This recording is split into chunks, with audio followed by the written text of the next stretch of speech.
Hello everyone. Good afternoon. Welcome.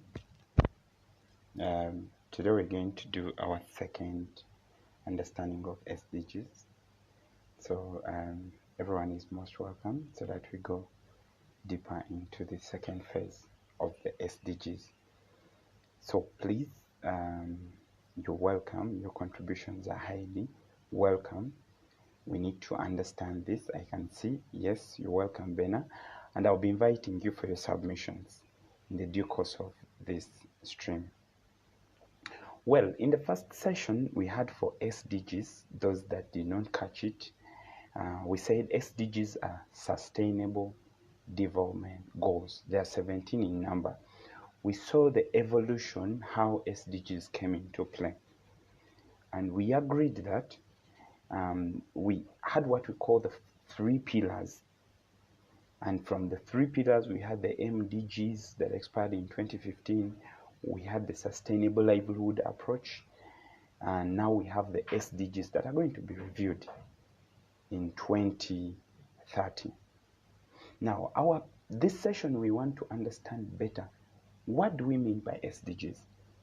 What do you understand? How has Uganda in particular tried to institutionalize SDGs in its development programs?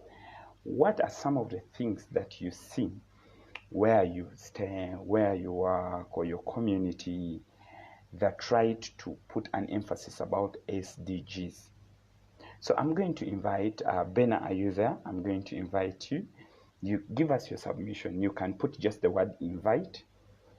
Invite me. I automatically can invite you, and you tell us, what do you know about SDGs? What do you want us to share briefly before we go to the main core session of our sharing this afternoon?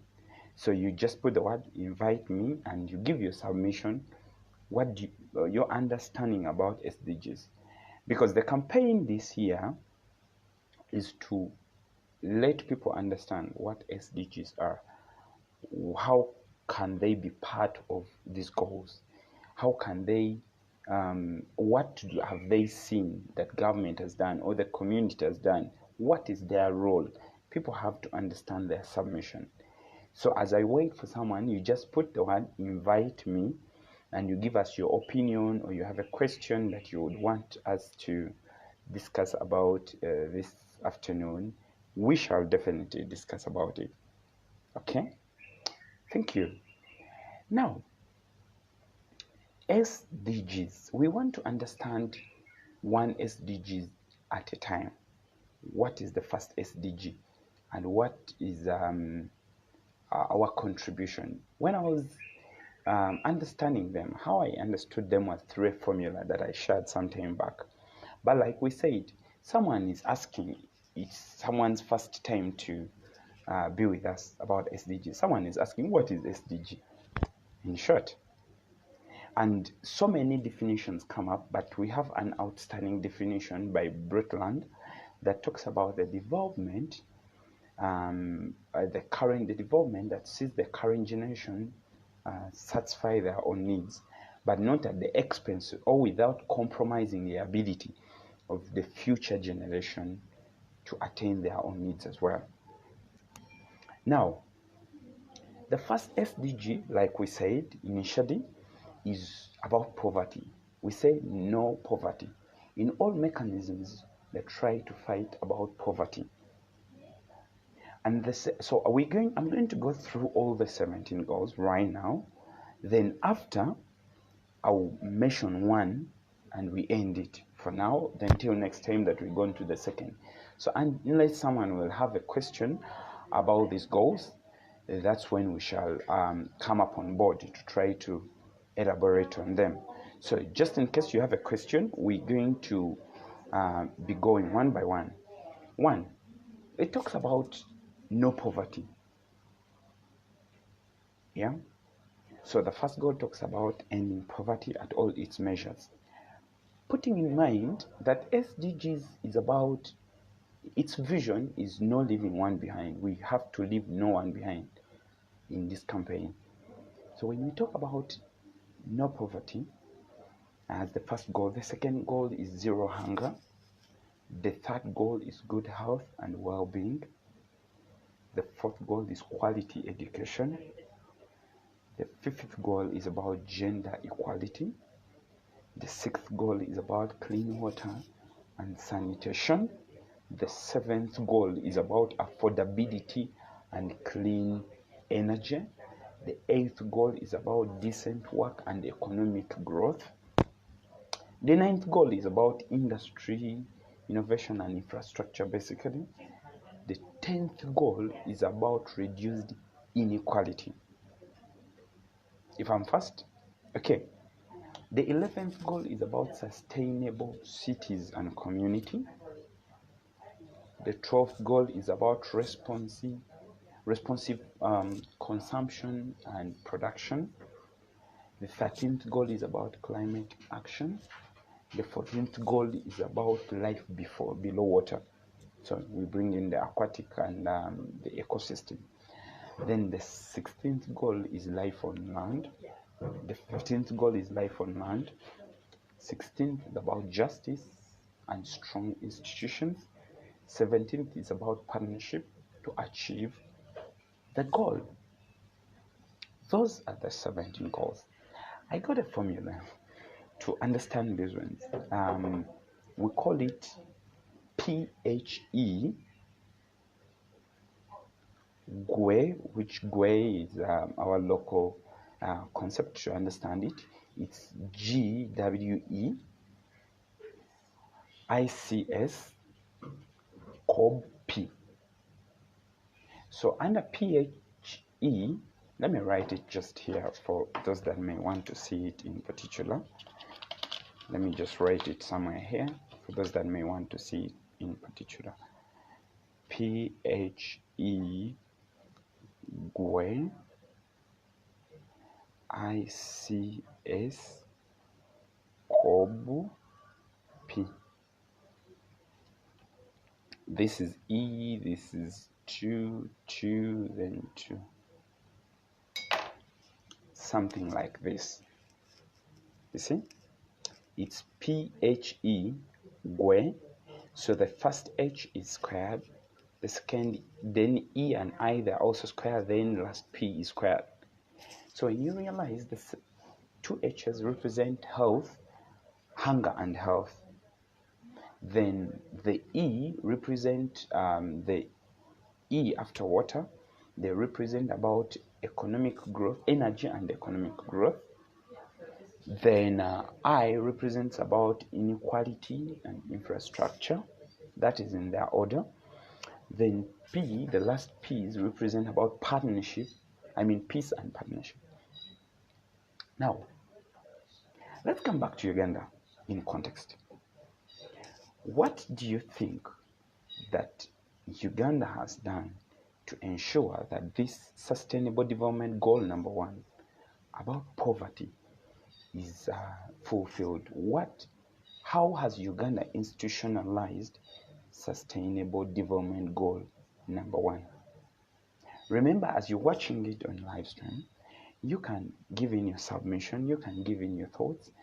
Please just write the word invite me. I shall invite you. All right. So what has Uganda done about poverty, ending poverty?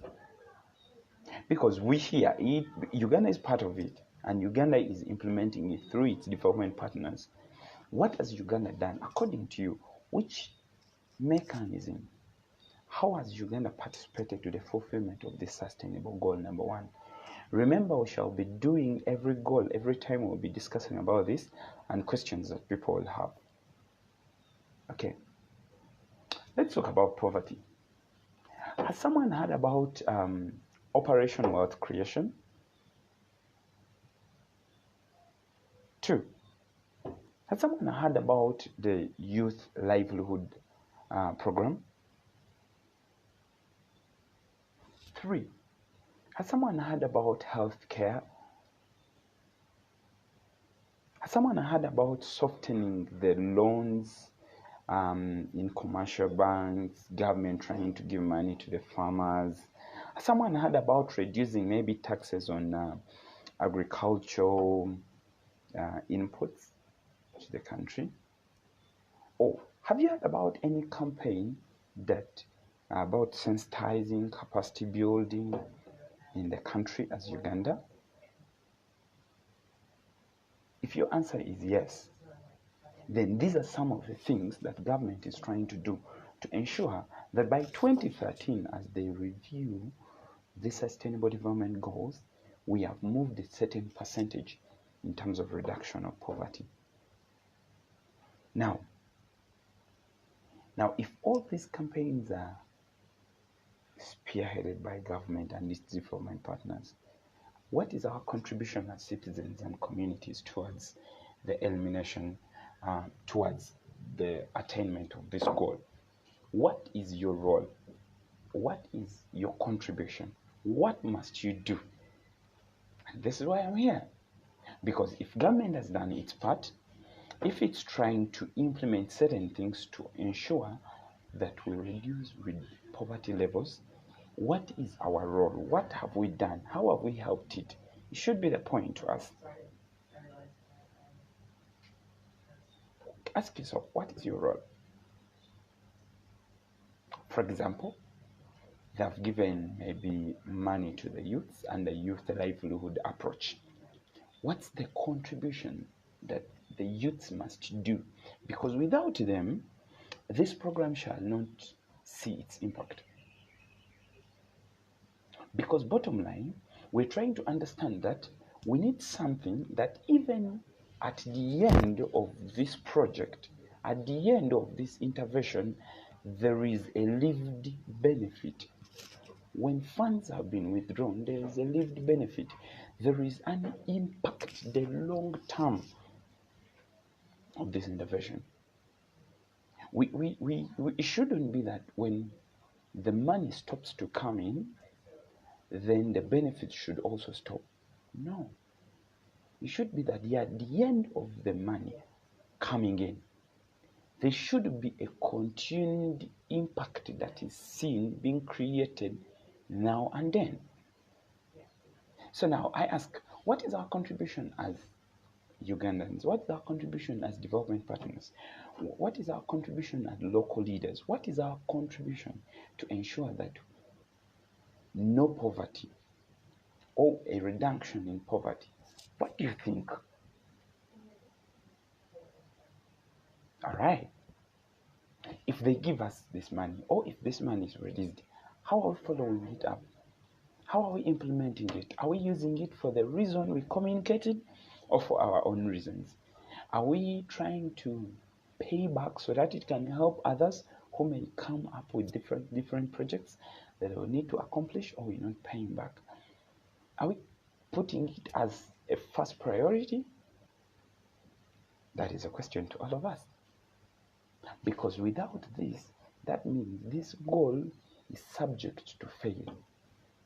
And therefore, that would be a challenge. Okay? Now, today we're trying to understand the poverty goal. What is your contribution? What do you think? What is your idea? What is your submissions toward this? I'm looking forward for different opinions. I'm looking forward for different suggestions. And as we understand more and more into all these goals, we've said there are 17 and we'll be going through all of them. So, together, today we have learned about the no poverty goal. And we're looking forward to know more and more of these goals and the intervention that government has done together with its development partners to ensure that this goal comes to a reality. From me, any submissions are welcome, any contribution, any idea, how best do you want us to be presenting this, how best do you think we can present this, any opportunity to speak to young